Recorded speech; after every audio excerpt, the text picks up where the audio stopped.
সর্বশেষ 10 নম্বর, আন্না হাযা সিরাতী মুস্তাকিমা ফাত্তাবিউহ। ভাই উঠাউঠি করবো না, শুনেন 10 নম্বরটা শুনে উঠাউঠি করবো না, হুজুর দোয়া করবে ইনশাআল্লাহ, কেউ উঠাউঠি করবো না।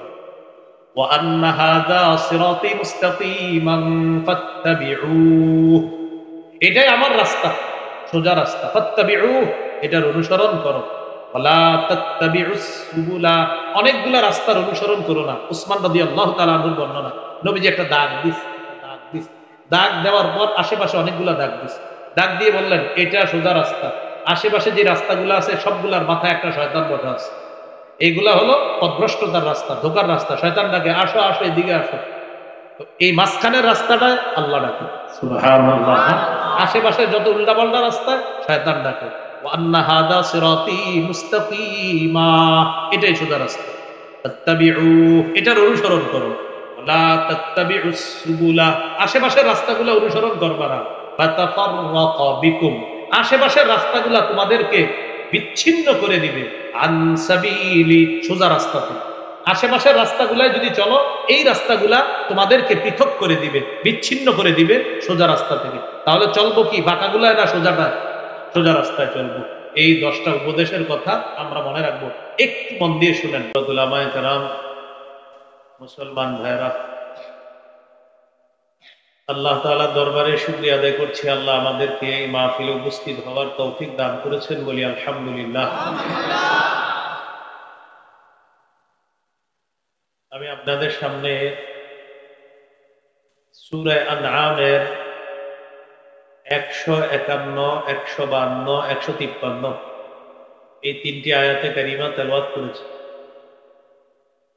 এই 3টি আয়াতের মধ্যে আল্লাহ তাআলা 10টি কথা বলেছেন। কয়টি? সংক্ষেপে আমরা প্রথমে জেনে নিই এই 10টি কথা আল্লাহ বলেছেন। 1 নম্বর, আল্লাহ শিরিক করতে নিষেধ করেছেন। 2 নম্বর, পিতা মাতার নাফরমানি করতে আল্লাহ নিষেধ করেছেন, তাদের আনুগত্য করার হুকুম করেছেন। 3 নম্বর, দারিদ্রতার ভয়ে সন্তান হত্যা করতে আল্লাহ নিষেধ করেছেন। 4 নম্বর, প্রকাশ্য অশ্লীলতা, গোপন অশ্লীলতা, প্রকাশ্য পাপ, গোপন পাপের কাছে যাইতে আল্লাহ নিষেধ করেছেন। 5 নম্বর, অন্যায়ভাবে কাউকে হত্যা করতে আল্লাহ নিষেধ করেছেন। এই হলো সূরা আনআমের 151 নম্বর আয়াতে এই 5টি কথা। 152 নম্বর আয়াতে আছে আরো 4টি। সেই 4টির আগের 5টি তাহলে সিরিয়ালে 6, 7, 8, 9 জেনে নেই। 6 নম্বর, তোমরা ইতিমের সম্পদের কাছেও যেও না। 7 নম্বর, পরিমাপ ওজন যখন করবা ন্যায্যভাবে করবা, সঠিকভাবে করবা। 8 নম্বর, কথা বললে ইনসাফ রক্ষা করবা, সঠিক কথা বলবা, নিকট আত্মীয় যদি হয় হক কথা বলা ছাড়বা না। 9 নম্বর, আল্লাহর অঙ্গীকার পুরা করো। এটা হলো 152 নম্বর আয়াত। সূরা আনআমের 153 নম্বর আয়াতে আছে, আল্লাহ বলেন, নবী আপনি বলেন এটাই আমার রাস্তা, এই রাস্তার অনুসরণ করো, অন্যান্য রাস্তার অনুসরণ করবা না, তাহলে পথভ্রষ্ট হবা। তাহলে 151 নম্বর আয়াতে 5টি, 152 নম্বর আয়াতে 4টি, হলো 9টি। 153 নম্বর আয়াতে 1টি, কয়টা হলো? 3 আয়াতে আল্লাহ 10টি কথা বলেছেন। আমরা আলোচনায় ঢুকে যাই। আল্লাহ তাআলা বলেন, قل تعالوا أتل ما حرم ربكم عليكم ألا تشركوا به شيئا। নবী আপনি বলেন, আসো তোমরা, আমি তোমাদেরকে শুনিয়ে দিই, তেলাওয়াত করে জানায় দিই যা আল্লাহ তোমাদের উপর হারাম করেছে। তোমরা আসো, আমি তোমাদেরকে জানিয়ে দিই ওই বিষয়, যে বিষয় আল্লাহ তোমাদের প্রতি হারাম করেছেন, এই বিষয় আমি তোমাদেরকে তেলাওয়াত করে শুনিয়ে দিই, তোমরা আসো। এবার নবীজি একে একে বলতে লাগলেন আল্লাহর ভাষায়। 1 নম্বর, লা তুশরিকু বিহি শাইআ, তোমরা আল্লাহর সাথে শিরিক করবা না, কোন জিনিস অংশ হিসাবে সাব্যস্ত করবে না। শিরিক করা এটা হারাম। সূরা লোকমানের 13 নম্বর আয়াতে আল্লাহ বলেন, وإذ قال لقمان لابنه وهو يعظه يا بني لا تشرك بالله إن الشرك لظلم عظيم। স্মরণ করো ওই সময়কে যখন লোকমান তার সন্তানকে বললেন, হে প্রিয় সন্তান, তুমি আল্লাহর সাথে শিরিক করো না, শিরিক মহা জুলুম। একজন বাবা তার সন্তানকে শ্রেষ্ঠ উপদেশ দিবে যে, শোনো সন্তান, তুমি আল্লাহর সাথে শিরিক করবে না। তাহলে এই হলো 1 নাম্বার কথা, 10 কথার প্রথম কথা। নবী আপনি বলেন, তোমরা আসো আমি তোমাদেরকে জানায়া দেই, সেটা কি? তোমরা আল্লাহর সাথে শিরিক করবা না। সূরা লোকমান থেকে আমরা জানলাম 13 নম্বর আয়াত থেকে, লোকমান হাকিম তার সন্তানকে বললেন, হে প্রিয় সন্তান, আল্লাহর সাথে শিরিক করো না। এখান থেকে শিখলাম একজন বাবা তার সন্তানকে শ্রেষ্ঠ একটা শিক্ষা দিবে, সন্তান যেন শিরিক না। সূরা আনআমের 82 নম্বর আয়াতে আল্লাহ বলেন, আল্লাযীনা আমানু ওয়া লাম ইয়ালবিসু ঈমানাহুম বিযুলমিন উলাইকা লাহুমুল আমনু ওয়া হুম মুহতাদুন। যারা ঈমান এনেছে এবং ঈমানকে শিরিকের সাথে সংমিশ্রণ করেনি, উলাইকা লাহুমুল আমনু, আমি আল্লাহ তাদের জন্য নিরাপত্তা ঘোষণা করলাম, ওয়া হুম মুহতাদুন, তারাই হেদায়েত প্রাপ্ত। ভাই এখান থেকে কি শিখলাম? ঈমানকে শিরিকের সাথে কোনোভাবেই মিশ্রণ করা যাবে না। আল্লাহ হেফাজত করুন। সূরা বাকারা 54 নম্বর আয়াত। মুসা আলাইহিস সালাতু ওয়াস সালামের জাতি বাছুরকে উপাস্য বানিয়ে শিরিক করা শুরু করল। মুসা নবী তাদেরকে বললেন, আল্লাহ তাআলা তার ভাষায় মুসা নবীর কথাগুলো আমাদেরকে জানিয়ে দিচ্ছে, ইয়া কওমি ইন্নাকুম যালামতুম আনফুসাকুম বিত্তিখাদিকুমুল ইজলা।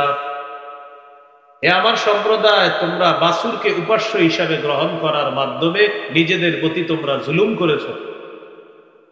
এখান থেকে শিখলাম শিরিক করা মানে নফসের প্রতি জুলুম করা। আল্লাহ আমাদেরকে জুলুম থেকে হেফাজত করে। এখানে একটা কথা মনে রাখো, একটা শিরিক আছে, গোপন শিরিক। বলেন তো কি শিরিক? বলেন, গোপন শিরিক বলা হয়, বলেন। লোক দেখানো ইবাদত করাকে। আচ্ছা বলেন তো, লোক দেখানো ইবাদতকে কি বলা হয়? আচ্ছা, গোপন শিরিক কাকে বলে? قال رسول الله صلى الله عليه وسلم إياكم وشرك السرائر। নবীজি বলেন, তোমরা গোপন শিরিক থেকে বাঁচো। সাহাবীরা বললেন, ওয়ামা শিরকুস সারাইর ইয়া রাসূলুল্লাহ, হুজুর গোপন শিরিক কি জিনিস আপনার কাছে জানতে চাই। নবীজি বললেন, ইয়াকুমুর রাজুলু ফায়ুসাল্লি ফায়ুযায়্যিনু সালাতাহু জাহিদান লিমা ইয়ারা বিন নাযরিন নাসি ইলাইহি। গোপন শিরিক হলো কোন ব্যক্তি নামাজে দাঁড়ায় আর তার নামাজটা সে যথাসাধ্য চেষ্টা করে সুন্দর করার জন্য, এই নিয়তে যেন মানুষ তার নামাজ দেখে বলে, মাশাআল্লাহ কত সুন্দর নামাজ। কোন মানুষ নামাজে দাঁড়ায় নামাজ সুন্দর করে এই নিয়তে যেন মানুষ তাকে বলে, বাহ বাহ অনেক সুন্দর নামাজ। নবীজি বলেন, যাকা শিরকুস সারাইর, এটা গোপন শিরিক। এই শিরিক থেকে আল্লাহ আমাদেরকে হেফাজত করে। এখানে একটা বিষয় মনে রাখতে হবে, কেউ যদি আল্লাহকে খুশি করার জন্য ইবাদত করে আর তার ইবাদতটা সে সুন্দর করে, মানুষ যদি তার ইবাদতের প্রশংসা করে। এক সাহাবী রাসূলুল্লাহ সাল্লাল্লাহু আলাইহি ওয়াসাল্লামকে বললেন, ইয়া রাসূলুল্লাহ, কেউ যদি আল্লাহকে খুশি করার জন্য ইবাদত করে আর ইবাদতটাকে সে সুন্দর বানায়, এটাও কি গোপন শিরিক হবে? নবীজি বললেন, না, এটা শিরিক হবে না। তিলকা আজিলু বুশরাল মুমিন, এটা মুমিনের জন্য দুনিয়াতে নগদ সুসংবাদ। আল্লাহ আমাদেরকে কথাগুলা বোঝার তৌফিক দান করেন। আল্লাহ কয়টা কথা বলবে? 10টা। 1 নাম্বার, নবী আপনি বলে দেন, আসো আমি তোমাদেরকে জানায়া দিই আল্লাহ যা হারাম করেছেন। 1 নাম্বার, আল্লাহর সাথে শিরিক করবা না। 2 নাম্বার, ওয়াবিল ওয়ালিদাইনি ইহসানা, পিতা মাতার প্রতি সদ আচরণ করো। পিতা মাতার নাফরমানি করবা না। নাফরমানি করা আল্লাহ হারাম করেছেন, সদ আচরণ করতে আল্লাহ বলেছেন। সূরা বানী ইসরাঈলের 23, 24, 25 নম্বর আয়াতে আল্লাহ বলেন, وَقَضَى رَبُّكَ أَلَّا تَعْبُدُوا إِلَّا إِيَّاهُ وَبِالْوَالِدَيْنِ إِحْسَانًا। আল্লাহ তাআলা বলেন, তোমার রব ফয়সালা করেছেন তোমরা আল্লাহ ছাড়া কারো ইবাদত করবা না। এই সিদ্ধান্ত আল্লাহ করে দিয়েছেন, আল্লাহর সিদ্ধান্ত, তোমরা আল্লাহ ছাড়া কারো ইবাদত করবা না। ওয়াবিলওয়ালিদাইনি ইহসানা, পিতামাতার প্রতি সদাচরণ করবে। ইম্মা ইয়াবলুগান্না ইনদাকাল কিবারা আহাদুহুমা আও কিলাহুমা,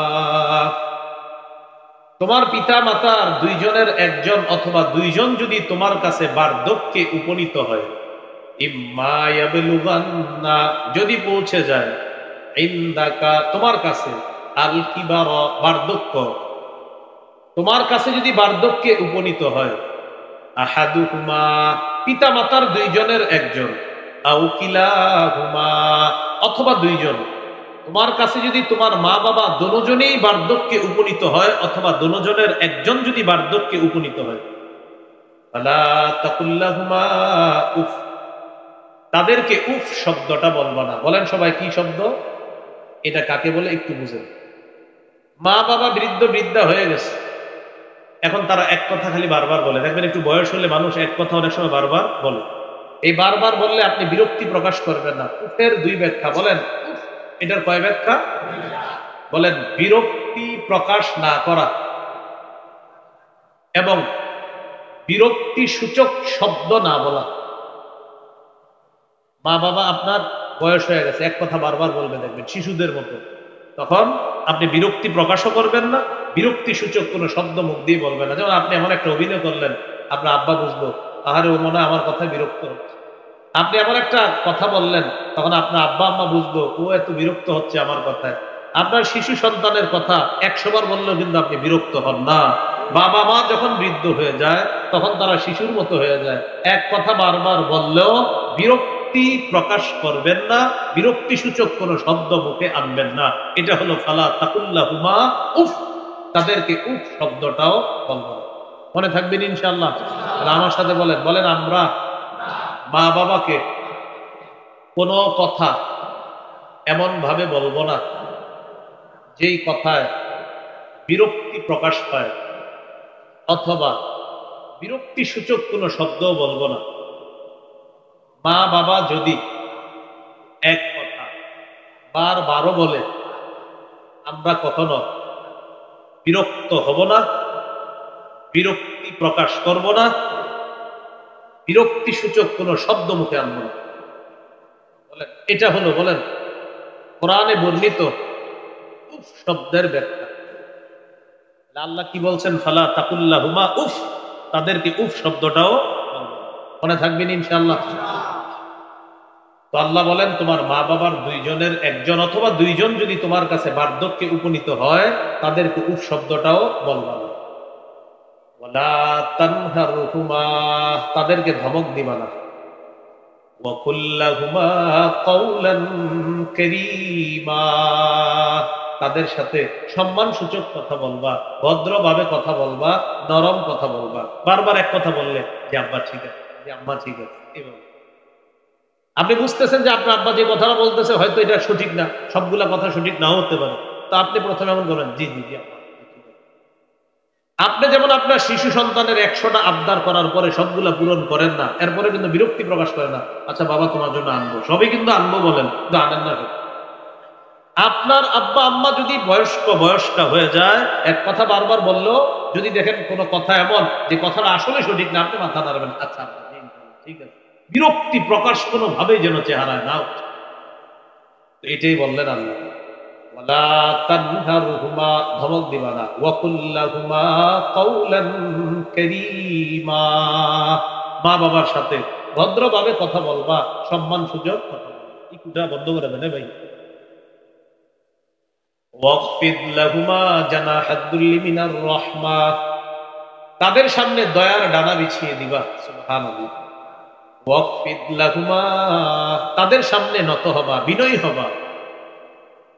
জানাহাদ দুল্লি মিনার রাহমা, নম্র আচরণের মাধ্যমে তাদের সামনে বিনয়ী হবা, ভদ্র আচরণের মাধ্যমে তাদের সামনে বিনয়ী হবা। আরেকটা অনুবাদ, তাদের সামনে দয়ার ডানা তুমি মেলে দিবা, তুমি বুঝাইবা আমি আপনাদের জন্য সব করবো ইনশাআল্লাহ। এটাই বলতেছে ওয়াকফিদ লাহুমা, মা বাবার সামনে বিছিয়ে দিবা, নত করে নিজেকে নত করে উপস্থাপন করবা, বিনয়ী ভাব তাদের সামনে প্রদর্শন করবা।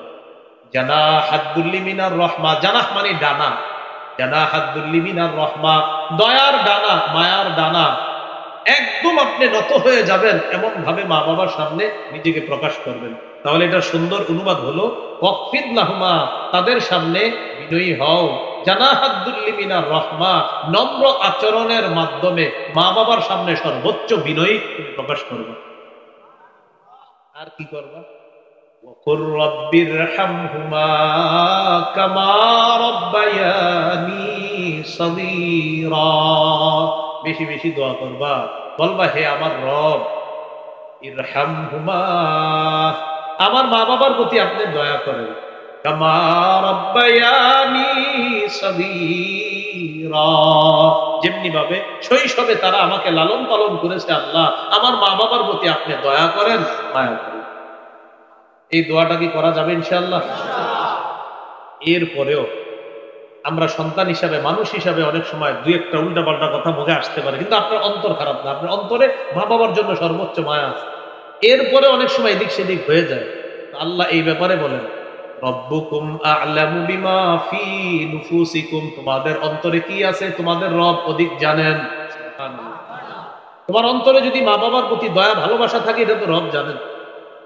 রব্বুকুম আ'লামু বিমা ফি নুফুসিকুম, এটা সূরা বনী ইসরাঈলের 25 নম্বর আয়াত। তোমাদের রব আ'লামু, অধিক অবগত, বিমা, ওই জিনিস সম্পর্কে, ফি নুফুসিকুম, যা তোমাদের অন্তরে আছে। ইন তাকুনু সালিহিনা, তোমরা যদি সৎ হও, তোমরা যদি নেককার হও, ইন্নাহু কানা লিল আওয়াবিনা গফুরা, বারবার যে আল্লাহর কাছে নত হয়, বিনয়ী হয়, ওর মনটা খুব ভালো, ওর মনে মা বাবার প্রতি খুব দয়া মায়া আছে, মাঝে মাঝে একটু ভুল হয়েও যায়। আল্লাহ বলেন এই মানুষগুলা যে বারবার আল্লাহর দিকে ঝুঁকে যায়, বিনয়ী হয়, আল্লাহ অভিমুখী হয় বারবার, আল্লাহ এই আল্লাহ অভিমুখী বান্দাদের জন্য গফুর, অধিক ক্ষমাশীল, অধিক দয়া।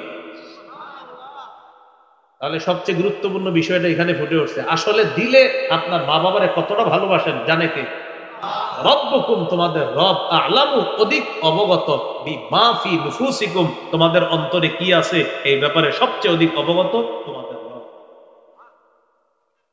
মনে আসেনি সূরা নামে কয়টা কথা বলবে আল্লাহ? 10টা কথা। 2 নাম্বার ওয়াবিল ওয়ালিদাইনি ইহসানা, পিতা মাতার প্রতি সদাচরণ করো। 3 নাম্বার ওয়ালা তাকতুলু আওলাদাকুম মিন ইমলাক। সবাই মিলে অনুবাদ করি, বলেন চলেন। তোমরা দারিদ্রতার ভয়ে তোমাদের সন্তান হত্যা করবা না। এক সন্তান হওয়ার পর 10 বছর আর সন্তান হচ্ছে না কেন?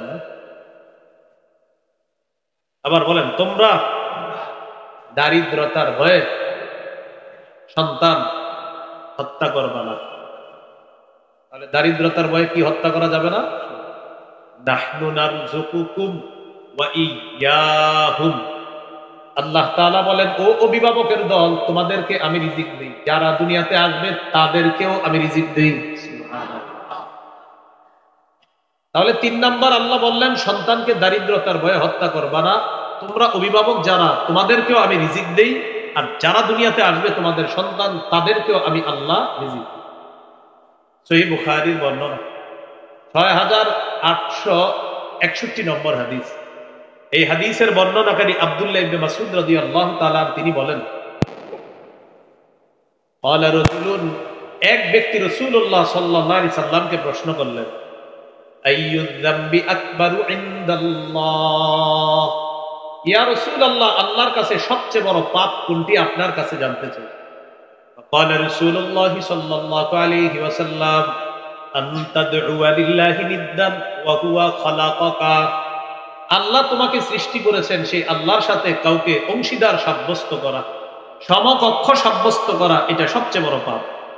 قال ثم أي يا رسول الله হুজুর এরপর সবচেয়ে বড় পাপ কোনটি قال رسول الله صلى الله عليه وسلم أن تقتل ولدك مخافة أن يطعم معك তুমি তোমার সন্তানকে হত্যা করা এই ভয়ে যে তোমার সন্তান তোমার খাদ্যে অংশগ্রহণ করবে, তোমার সন্তান তোমার সাথে খাবে, তোমার সম্পদে অংশগ্রহণ করবে, এই ভয়ে সন্তান হত্যা করা। এটা সবচেয়ে বড় পাপের মধ্যে দ্বিতীয় সিরিয়াল।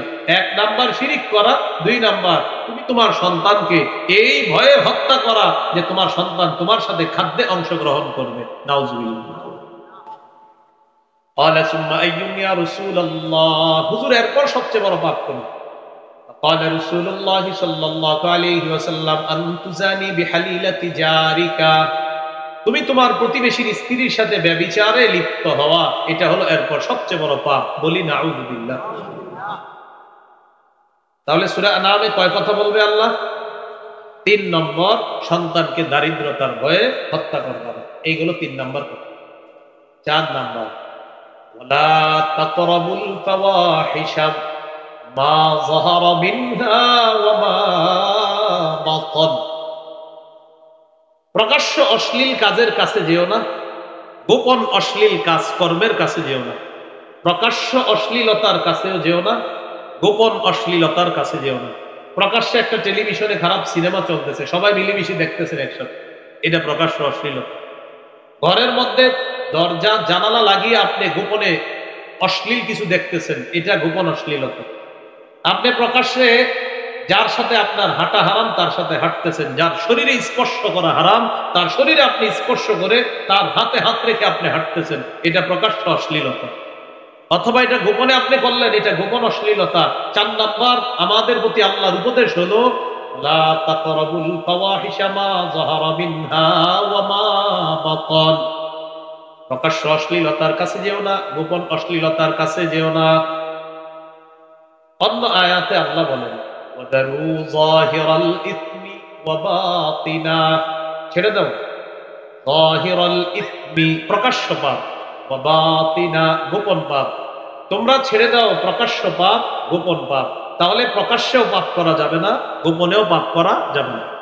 সূরা নাহলের 90 নম্বর আয়াতে আছে ইন্নাল্লাহা ইয়া'মুরু বিল আদলি ওয়াল ইহসান ওয়া ইতা'i যিল কুরবা, নিশ্চয়ই আল্লাহ আদেশ করেন বিল আদলি ইনসাফের আদেশ করেন, ওয়াল ইহসান পরের উপকার করার আদেশ করেন, ওয়া ইতা'i যিল কুরবা নিকট আত্মীয়দেরকে দেওয়ার আদেশ করেন। এবার দেখেন 3টা নিষেধ করেন, ওয়ায়ানহা আনিল ফাহশাই ওয়াল মুনকার ওয়াল বাগ, আল্লাহ অশ্লীল কাজকর্ম থেকে নিষেধ করেন, অপছন্দনীয় কাজকর্ম থেকে নিষেধ করেন, সীমা লঙ্ঘন করা থেকে আল্লাহ নিষেধ করেন। তাহলে সীমা লঙ্ঘন অশ্লীলতা থেকে নিষেধ করেন কে বলেন তো? তাহলে প্রকাশ্য পাপ গোপন পাপ এটার কাছেও যাওয়া যাবে না। আল্লাহ আমাদেরকে হেফাজত করেন। গুরুত্বপূর্ণ একটা অংশ মনে রাখেন, পাপের ক্ষতি কি। প্রকাশ্যে পাপ করেন, গোপনে পাপ করেন, এই পাপের ক্ষতি।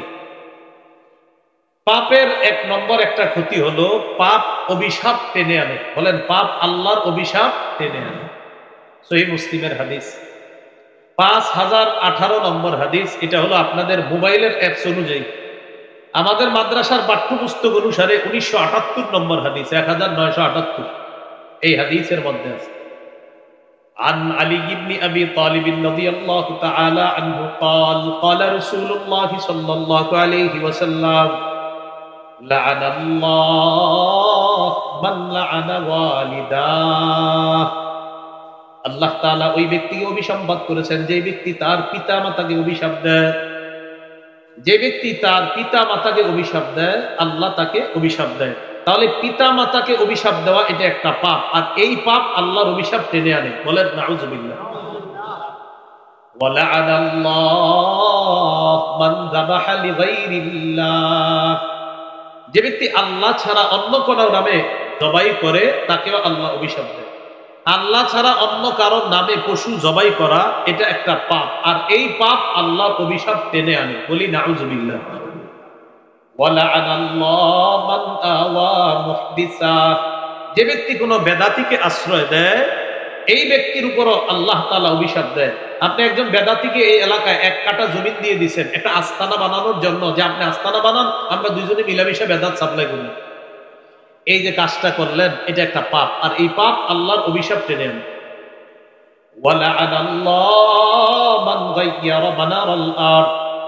যে ব্যক্তি জমিনের নিশানা পরিবর্তন করে ফেলে আল্লাহ তাকে অভিশাপ দেয়। আপনি আরেকজনের জমিন মাশাআল্লাহ নিশানা পাল্টে, এতদিন ছিল আপনার জমিনের নিশানা এখানে, কিছুদিন পরে এখানে চলে আসে, আরে ঘটনা কি? ঘটনা কিছু না, আজকে কত থেকে একটু পাওয়ারে আছে, ক্ষমতায় আছে, এই জন্য নিশানা বাড়ছে। নিশানা কি হয়েছে? বাড়ছে, পাওয়ারে আছে, এই জন্য নিশানা বেড়ে গেছে। নবীজি বলেন, যে ব্যক্তি মানুষের জমিনের নিশানা সীমানা পরিবর্তন করে জুলুম করে আত্মসাৎ করে আল্লাহ তার উপর অভিশাপ দেয়। তাহলে পাপ আল্লাহর অভিশাপ টেনে আনে। বলেন পাপ কি টেনে আনে? আল্লাহর অভিশাপ। সহিহ বুখারীর বর্ণনা 6483 নম্বর হাদিস। عن أبي هريرة عن النبي صلى الله عليه وسلم قال لعن الله السارق يسرق البيضاء। যে ব্যক্তি ডিম চুরি করে আল্লাহ তাকে অভিশাপ দেয়। কি চুরি করে? ডিম। ডিম, যে একটা ডিম চুরি করে তাকে অভিশাপ দেয় আল্লাহ। তাহলে আরো বড় জিনিস চুরি করলে, গরু চুরি করলে কি হবে? মানে এটা তো গুরুত্বপূর্ণ বিষয়। ডিম চুরি করলে যদি অভিশাপ হয় আল্লাহ, তাহলে ডিমের মা বড় আপনার মুরগি চুরি করলে কি হবে? আর এর চেয়ে আরো বড় গরু, ছাগল ইত্যাদি চুরি করলে আরো ভয়ঙ্কর অবস্থা হবে।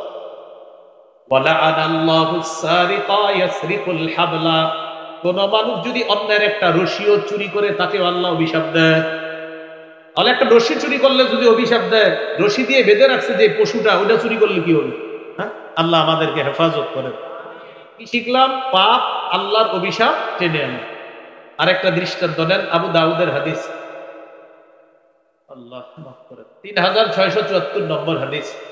এই হাদিসের মধ্যে বর্ণনাকারী সাহাবীর নাম আব্দুল্লাহ ইবনে ওমর রাদিয়াল্লাহু তাআলা আনহুমা। তিনি বলেন, এটা একটু মন দিয়ে শুনেন, লাআনাল্লাহুল খামরা।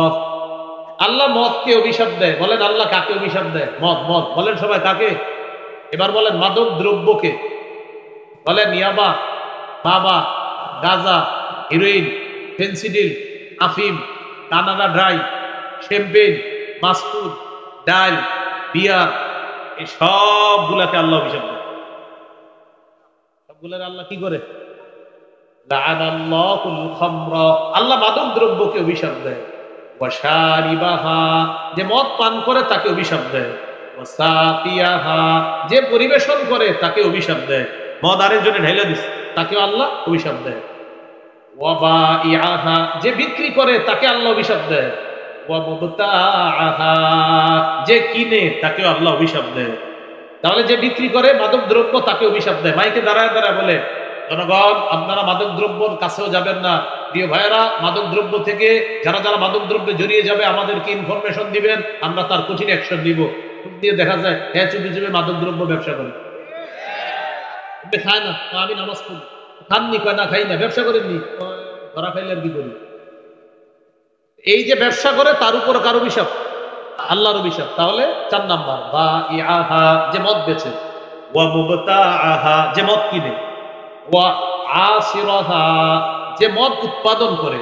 ওয়া মুতাসিরাহা, যে মদ পরিশোধন করে, এটার নাম দেয় বাংলা মদ, ইত্যাদি ইত্যাদি নাম দেয়। ওয়া হামিলাহা, যে মদ বহন করে নিয়ে যায়।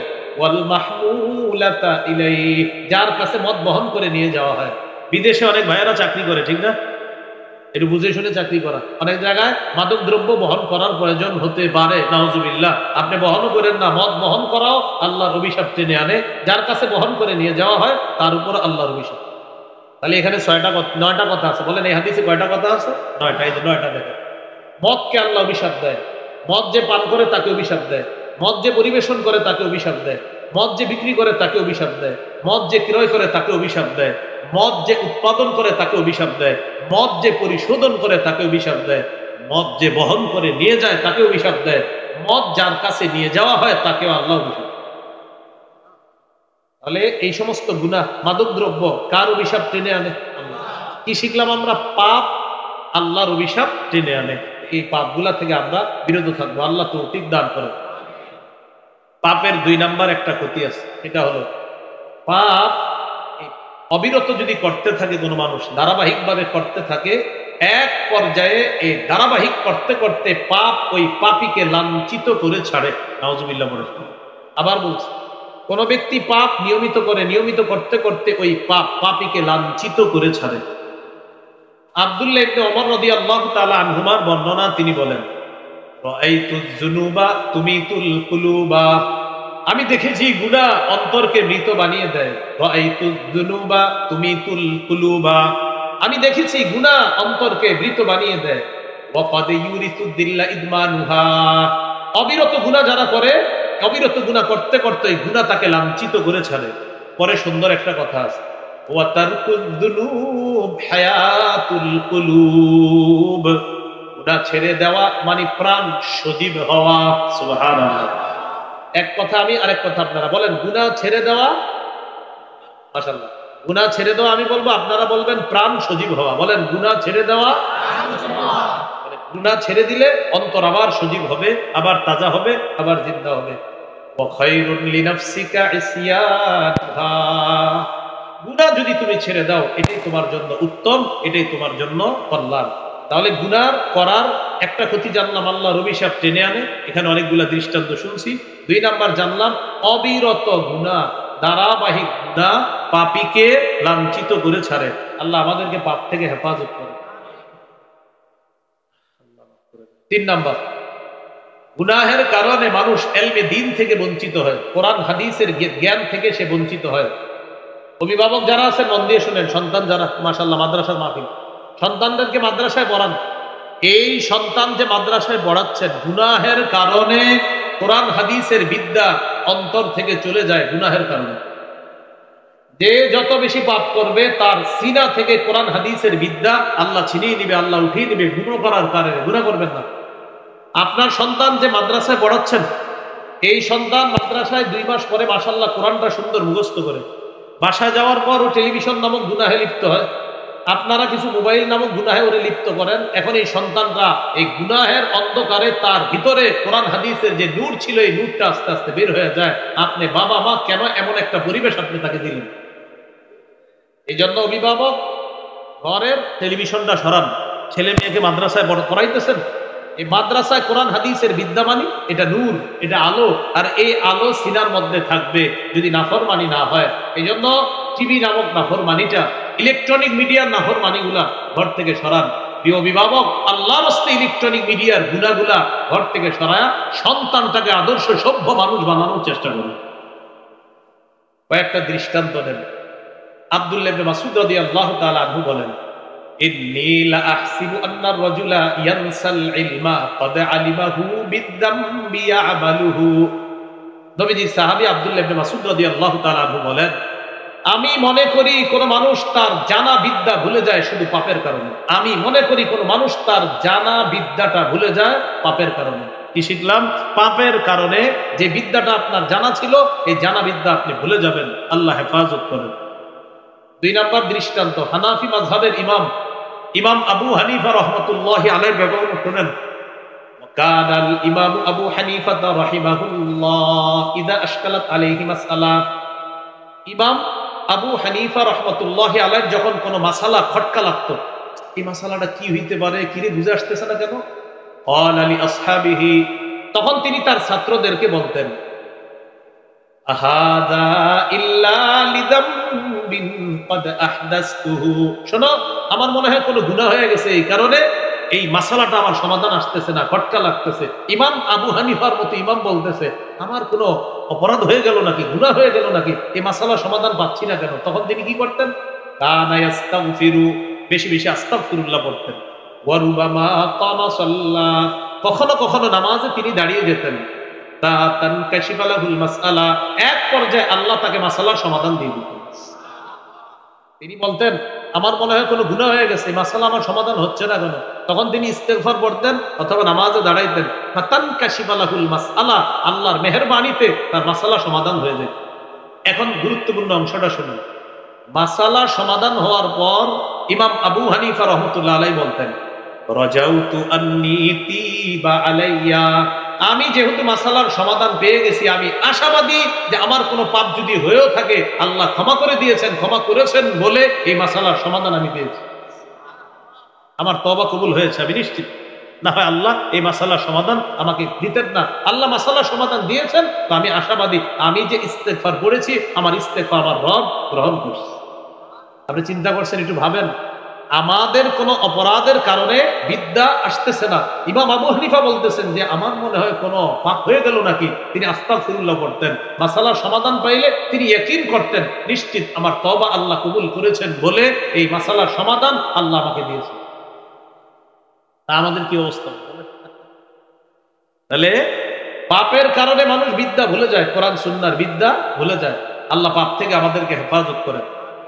ইমাম শাফি রহমতুল্লাহ আলাইহির উস্তাদের নাম ওয়াকি ইবনুল জাররাহ, ওয়াকি ইবনুল জাররাহ। এই ওয়াকি রহমতুল্লাহি আলাইহির ব্যাপারে একজন বলেন তার নাম আলী ইবনুল খাশরম। আচ্ছা, আপনারা এত বড় নামটা মুখস্থ নাও থাকতে পারে, শুধু একটু মনে রাখেন আলী, পুরো নামটা হলো আলী ইবনুল খাশরম আর কি, তা আলী। এই আলী রহমতুল্লাহি আলাইহি বলেন রাআইতু ওয়াকি ইবনুল জাররাহ মা রাআইতু বিয়াদিহি কিতাবা কাত্তু ইন্নামা হুয়া ইয়াহফাজু। ওয়াকি ইবনুল জাররাহকে আমি কোনোদিনও লিখতে দেখি নাই, উনি যা শুনতেন মুখস্থ করে ফেলতেন, কখনো লিখতেন না। একদিন জিজ্ঞাসা করলাম, আচ্ছা আলতুহু আন দাওয়াইল হিফজি, আমি জিজ্ঞাসা করলাম তার এই মুখস্থের রহস্য সম্পর্কে, আচ্ছা আপনি লেখেন না, এত মুখস্থ থাকে কেমন? ওয়াকি ইবনুল জাররাহ জবাব দেয় তারকুজ যুনুব অথবা তারকুল মাআসি, গুনাহ ছেড়ে দেওয়া। আমি যত গুনাহ ছেড়ে দিয়েছি তত আমার মেধা শার্প হয়েছে। গুনাহ ছেড়ে দেওয়ার কারণে আমি যা শুনি আল্লাহ আমাকে তা স্মরণে রাখে। তাহলে মেধার রহস্য, মুখস্থের রহস্য কি বললেন? গুনাহ ছেড়ে দেওয়া। মুখস্থের রহস্য কি বললেন? গুনাহ ছেড়ে দেওয়া। এই জন্য আমার আপনার সন্তানকে মাদ্রাসায় পড়াই, খেপসখানায় পড়াই, অনেক সময় বলি হুজুর মনে থাকে না, পড়া মনে থাকে না। আরে আপনি গুনাহের পরিবেশ দিলে পড়াশোনা মনে থাকবে কিভাবে? আল্লাহ আমাদেরকে হেফাজত করে। আরেকটা দৃষ্টান্ত নেন, ইমাম শাফি রহমতুল্লাহ আলাইহির উস্তাদের নাম মালিক ইবনু আনাস রহমতুল্লাহ আলাইহি। তিনি বলেন, মালিক ইবনে আনাস রহমতুল্লাহ আলাইহি তিনি বলেন, আমি ইমাম শাফি রহমতুল্লাহ আলাইহিকে মালিক ইবনে আনাস রহমতুল্লাহ আলাইহি বলেছেন, ইন্নাল্লাহা ক্বাদ আলকা আলা কলবিকা নূরা ফালা তুতফিহু বিজুলমাতিল মাসিয়াহ। ও শাফি, তোমাকে আল্লাহ তাআলা নূর দান করেছেন, তোমার কলবের মধ্যে আল্লাহ তাআলা নূর দিয়েছেন, কোরআন হাদিসের নূর। এই কোরআন হাদিসের নূরটা গুনাহের অন্ধকার দিয়ে নিভিয়ে দিও না। অনুবাদটা আমরা সবাই মিলে করি। ইমাম শাফি রহমতুল্লাহ আলাইহির উস্তাদ ইমাম শাফি রহমতুল্লাহ আলাইহি বললেন, উস্তাদের নাম মালিক ইবনে আনাস, তিনি বললেন, শোনো, ইন্নাল্লাহা ক্বাদ আলকা আলা কলবিকা নূরা ফালা তুতফিহু বিজুলমাতিল মাসিয়া। বলেন আল্লাহ তাআলা তোমার অন্তরে কোরআন হাদিসের নূর দিয়েছেন, তুমি গুনাহের অন্ধকার দিয়ে এই আলোকে, এই নূরকে নিভিয়ে দিও না। তাহলে কি শিখলাম? কোরআন হাদিস কারো সিনার মধ্যে যদি আল্লাহ দেয়, এটা হলো নূর। আপনার সন্তান হাফেজ হয়েছে, আপনার মেয়েটা হাফেজা হয়েছে, আপনার মেয়েটা কিতাব পড়ছে, তাদের অন্তরে, তাদের সিনায় আল্লাহ তাআলা নূর দিয়েছেন। এই নূর নষ্ট হয়ে যায় গুনাহের অন্ধকার। তাহলে নূর হলো আলো। বলেন কোরআন আলো, বলেন কোরআন হাদিস। এই আলোটা নষ্ট হয় গুনাহের অন্ধকার দিয়ে। আবার কোরআন হাদিস, এই আলো নষ্ট হয় কিসের অন্ধকার দিয়ে? মনে থাকবে নি? তাহলে গুনাহের ক্ষতি আমরা জানতে পারলাম। আল্লাহ আমাদেরকে হেফাজত করেন। আরেকটা দৃষ্টান্ত, ইমাম শাফি রহমতুল্লাহ আলাইহি তার উস্তাদকে বলতেছে, শাকাউতু ইলা ওয়াকিইন সুআ হিফজি। আমি আমার উস্তাদ ওয়াকি রহমতুল্লাহ আলাইহিকে আমি যে পড়াশোনা একটু ভুলে যাই মাঝে মাঝে, এটার অভিযোগ করলাম। ফাআরশাদানি ইলা তারকিল মাআসি। আমার উস্তাদ আমাকে নাফরমানি ছেড়ে দিতে বললেন, গুনাহ ছেড়ে দিতে বললেন। আখবারানি আন্নাল ইলমা নূরুম মিন ইলাহি। আমার উস্তাদ আমাকে বলেছেন ইলম হলো আল্লাহর পক্ষ থেকে নূর। ওয়া নূরুল্লাহি লা ইউতা লিআসি। আল্লাহর নূর কোন নাফরমানকে দেওয়া হয় না। আল্লাহর নূর কোন নাফরমানকে দেওয়া হয় না। মনে আসেনি? গুনাহের কারণে আল্লাহর অভিশাপ আসে, গুনাহের কারণে অন্তর মরে যায়, মানুষ অপমানিত হয়, গুনাহের কারণে কোরআন সুন্নাহর বিদ্যা থেকে মানুষ বঞ্চিত হয়ে যায়। আল্লাহ হেফাজত করেন। 4 নম্বর একটা ক্ষতি বলি গুনাহের, একটু আমার সাথে বলেন। বলেন কোরআন মুখস্থ করে চর্চা না করা গুনাহ। এই গুনাহের কারণে যদি কোরআন ভুলে যায়, আল্লাহর কাছে জবাবদিহিতা করতে হবে। কোরআন মুখস্থ করছে, আপনারা অনেকে 10টা সূরা মুখস্থ পারেন, এখন পারেন 8টা, 2টা পারেন না। কেন পারেন না? যদি বলেন চর্চার অভাবে, তো আল্লাহর সামনে দাঁড়ানোর জন্য তৈরি থাকেন। আর যদি বলেন হুজুর আমি নিয়মিত চর্চা করি, তাহলে আশা করা যায় আল্লাহ মাফ করে দিবেন। চর্চা করেন তারপরে ভুলে যাচ্ছেন, আল্লাহ মাফ করে দিবেন। কিন্তু চর্চা করেন না, যদি ভুলে যান খবর আছে। সহিহ বুখারীর বর্ণনা 5033 নম্বর হাদিস, এই হাদিসের মধ্যে আছে তাআহাদুল কুরআন। বিশেষ করে হাফেজ সাহেব যারা আছেন, কোরআন চর্চা করেন। ওয়াল্লাযী নাফসি বিয়াদিহি লাহু আশাদ্দু তাফাসসিয়াম মিনাল ইবলি ফি উকলিহা। আল্লাহর কসম, ওটের গলা থেকে তার বাঁধন ছুটিয়ে দিলে, ওটের গলা থেকে তার বাঁধনটা খুলে দিলে, এই বাঁধনহারা ওট যত দ্রুত পালিয়ে যাবে, কোরআন চর্চার অভাবে তোমার সিনা থেকে আরো দ্রুত পালিয়ে যাবে। তাহলে কি শিখলাম? বলেন আমার সাথে একটু, কোরআন শিখে চর্চা না করা এটাই পাপ। এই পাপের কারণে কোরআন ভুলে যায়, আল্লাহর কাছে জবাব দেওয়া লাগবে। আমাদের পূর্ববর্তী সালাফগণ বলতেন, কুন্না নাউদ্দু মিন আযামিদ যুনুব, আমরা সবচেয়ে বড় পাপ মনে করতাম এটাকে আইয়াতা আল্লামা রাজুলুল কোরআন। কোন ব্যক্তি কোরআন শিখছে, কোরআন শিখার পর ফায়ানামু আনহু হাত্তা ইয়ানসা, কোরআন থেকে সে গাফিল হয়ে কোরআনকে ভুলে গেছে, এটা আমরা সবচেয়ে বড় পাপ মনে করতাম। মনে আছে সূরা আনআমে কয়টা কথা আল্লাহ বলবে? 4 নাম্বার কথা, প্রকাশ্য অশ্লীলতা, প্রকাশ্য অশ্লীলতা, গোপন অশ্লীলতা, প্রকাশ্য পাপ, গোপন পাপের কাছেও যেও না। এই হলো 4 নাম্বার কথা। 5 নাম্বার, ওয়ালা তাকতুলুন নাফসাল্লাতী হারামাল্লাহু ইল্লা বিল হক। অন্যায় ভাবে কাউকে হত্যা করো না। বলেন, অন্যায় ভাবে কাউকে হত্যা করো না। বর্তমান জামানায় মানবাধিকার, এটা একটা সুন্দর স্লোগান অনেকের। এই মানবাধিকার স্লোগানটার মাধ্যমে একদিক দিয়া মানবাধিকার লঙ্ঘন করে। ফিলিস্তিনের নিরীহ মুসলমানদেরকে হেলিকপ্টার বোমা, রকেট থেকে বোমা মারে, হেলিকপ্টার থেকে বোমা মারে, প্লেন থেকে বোমা মেরে নিরীহ শিশুদেরকে হত্যা করা মানবাধিকার একদিক দিয়ে লঙ্ঘন করে। অন্য দিক দিয়ে পৃথিবীবাসীকে বলে মানবাধিকার রক্ষা করতে হবে, মানবাধিকার রক্ষা করতে হবে। এটা হলো চূড়ান্ত ইফতিরামি আর মুনাফিকি। এটা কি মানবাধিকার রক্ষা না লঙ্ঘন? সূরা মাইদা 52 নম্বর আয়াত, সূরা মাইদা 32 নম্বর আয়াতে আল্লাহ বলেন, মান কাতালা নাফসাম বিগাইরি নাফসিন আও ফাসাদিন ফিল আরদ ফাকান্নামা কাতালান নাসা জামিআ। যে ব্যক্তি কোনো মানুষকে অন্যায়ভাবে হত্যা করে, যে ব্যক্তি কোনো মানুষকে অন্যায়ভাবে হত্যা করে, এই ব্যক্তি কেমন যেন সারা পৃথিবীর সমস্ত মানুষকে হত্যা করল। ওয়ামান আহইয়াহা, যে ব্যক্তি কোনো মানুষের জীবন বাঁচায়,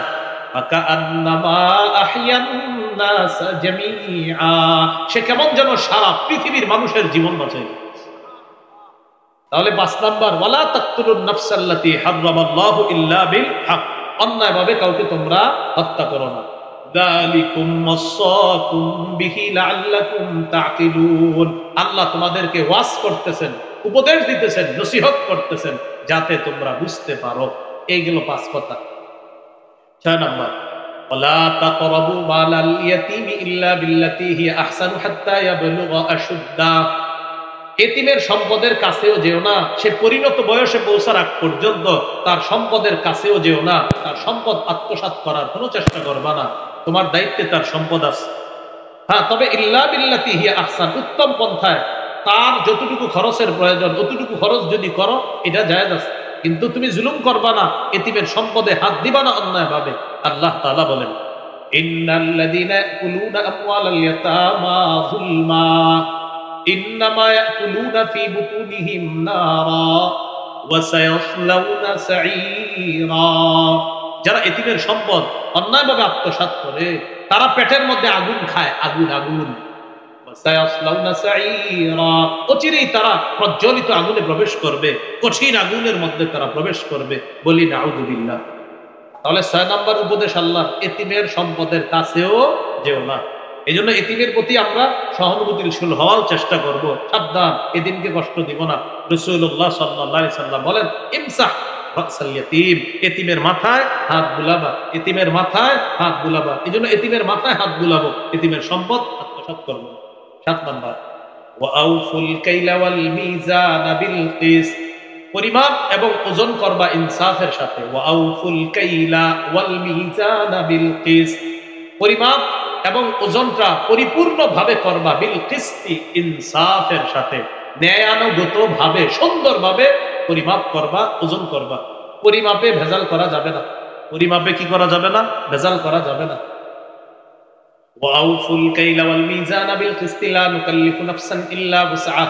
আল্লাহ বলেন আমি কাউকে সাধ্যের বাইরে কিছু চাপায়া দেই না। এখান থেকে উদ্দেশ্য হলো ওজনে আপনার সামান্য এদিক সেদিক না করার চেষ্টা করা, মানুষ হিসাবে হয়েও যেতে পারে। তো আল্লাহ বলেন আমি কাউকে সাধ্যের বাইরে কিছু চাপায়া দেই না। এটা হলো মহব্বতের বিষয়। এই জন্য একটা বুদ্ধি করবেন, মেপে কাউরে কিছু দিলে একটু বেশি দিবেন, তাহলে আর সমস্যা নেই। মানে সমান সমান দিতে গেলেই তো আপনার টেনশন, যে এটা কি কম বেশি হয়ে গেল না, কিন্তু একটু বেশি দিয়ে দিবেন, তাহলে তো আর সমস্যা হয় না। আপনি একটু বেশি দিয়ে দিবেন, তখন আপনার অন্তরটা একটা শান্তি হবে, যাক আমি কম দেইনি, বেশি দিচ্ছি, ঠিক আছে না? তাহলে একটু বেশি দিলে আপনার আর সমস্যা হলো না। তারপরে আপনি যদি ইনসাফের মতো দেন, সমস্যা নাই। তা আল্লাহ বলেন এটা মানুষ হিসাবে এরকম হয়ে যেতে পারে যে সামান্য এদিক সেদিক, আল্লাহ বলেন এটার জন্য ধরা হবে না, কারণ আমি মানুষকে সাধ্যের বাইরে কিছু চাপায়া দিই না। এরপরেও মাশাআল্লাহ অনেক ব্যবসায়ী আছে, তারা চায় হুজুর আমি একদম সঠিকভাবে আমি চলবো। তা আপনি অন্তরকে প্রশান্ত রাখার জন্য আপনি ওজনে একটু বাড়ায় দিয়ে দেন, ওজনে যতটুকু দিবেন বাস একটু বেশি দিয়ে দেন, তাহলে আর আপনার ভিতরে কোনো খটকা থাকবে না যে আমি কম দেই নাই, আমার মুসলমান ভাইকে আমি একটু বেশি দিই। মনে থাকবেন ইনশাআল্লাহ। এই হলো 7 নাম্বার। 8 নাম্বার, ওয়াইদা কুলতুম ফা'দিলু ওয়ালাউ কানা যা কুরবা, যখন কথা বলবা ইনসাফের সাথে কথা বলবা, সত্য কথা বলবা, যদিও তোমার নিকট আত্মীয় কেউ হয়। আপনি একটা বিষয়ে কথা বলবেন, আপনার আত্মীয়, নিকট আত্মীয় কাছে আছে, তখন আপনি চিন্তা করবেন আমি যদি এটা বলি আমার ভাইয়ের উপরে যায় বিষয়টা না। আল্লাহ বলেন না, সঠিক যেটা সেটাই বলবো, যেই কথাটা সঠিক। ওয়াইদা কুলতুম, যখন কথা বলবা, ওয়াইদা কুলতুম যখন কথা বলবা, ফা'দিলু, ইনসাফের সাথে বলবা। ওয়ালাউ কানা যা কুরবা, যদিও নিকটাত্মীয় কেউ হয়, কথা যখন বলবা ইনসাফের সাথে বলবা। আল্লাহ তাআলা আমাদেরকে তৌফিক দান করেন। এইগুলো 8 নাম্বার। 9 নাম্বার, ওয়া বিআহদিল্লাহি আউফু, আল্লাহর ওয়াদা পুরা করো, আল্লাহর ওয়াদা পুরা করো। আল্লাহর সাথে আমরা অনেক বিষয়ে ওয়াদাবদ্ধ। আল্লাহ আমাদের রব, আল্লাহ আমার ব্যক্তি জীবনের রব, পারিবারিক জীবনের রব, সামাজিক জীবনের রব, অর্থনৈতিক জীবনের রব, রাষ্ট্রীয় জীবনের রব, আন্তর্জাতিক জীবনের রব। আল্লাহ বলেছেন আলাস্তু বিরাব্বিকুম, আমি কি তোমাদের রব নই? ক্বালু বালা, রূহের জগতে সবাই বলছে আপনি আমাদের রব। রব কিছু হুকুম করেছেন, কিছু নিষেধ করেছেন, মুসলিম হিসাবে এই আদেশ নিষেধগুলা মানতে আমরা অঙ্গীকারাবদ্ধ, এগুলা আমাদের মানতে হবে। আল্লাহ তৌফিক দান করেন। আল্লাহ বলেছেন ওজন ঠিক মতো দিবা, আল্লাহ বলেছেন সুদ খেও না, আল্লাহ বলেছেন নামাজ কায়েম করো। তো এই বিভিন্ন বিষয়ে মুসলিম হিসাবে আমরা আত্মসমর্পণকারী জাতি, যে আল্লাহ আপনি যা বলবেন এটা মেনে নিব, যা থেকে নিষেধ করবেন এটা থেকে বেঁচে থাকবো, এই অঙ্গীকার পুরা করা। এই হলো 9 নাম্বার। জানলাম 10টি বিষয়। আল্লাহ তাআলা আমাদের সকলকে এই 10টি বিষয় যেন আমরা সুন্দরভাবে বুঝে শুনে যেগুলা করণীয় করার আর যেগুলা বর্জনীয় বর্জন করার তৌফিক দান করেন। আমরা কেউ উঠাউঠি করবো না, মসজিদ আমরা সুন্দরভাবে রক্ষা করি। উলামায়ে হযরত আলেম দোয়া করবে ইনশাআল্লাহ। এরপর আমরা এখান থেকে আল্লাহ তৌফিক দান করবেন।